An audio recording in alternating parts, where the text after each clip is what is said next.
এতেকাফ অনুচ্ছেদে। আমার প্রশ্ন হলো, আমাদের সমাজে যে কদমবুসি করার যে নিয়মটা, সালাম, খুব সুন্দর প্রশ্ন করেছেন ভাই। এই ব্যাপারে আরেকটা বিষয় আছে যে ধরেন মাপ চায় পায়ে ধরে, মানে আমাদের সমাজে প্রচলিত আছে, এই বিষয়টা আর কি জানতে চাই।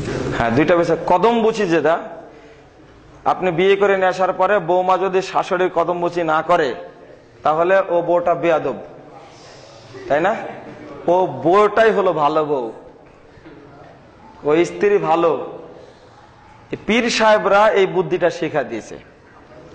আর একটা হাদিস পেশ করে, জাহিলি যুগে এই নীতিটা ছিল, যে এই জাহিলি যুগের নীতিটা পীর ফকিররা গ্রহণ করেছে। আর এই মর্মে একটা হাদিসও বর্ণিত হয়েছে আবু দাউদের মধ্যে, কিতাবুল আদবের মধ্যে। আমি এটা জানিয়ে দিলাম, হাদিস নাম্বারটা আমার স্মরণ নেই। ওখানে বর্ণিত হয়েছে দুইটা হাদিস। এই দুইটা হাদিসে কিন্তু জয়ীফ হাদিস।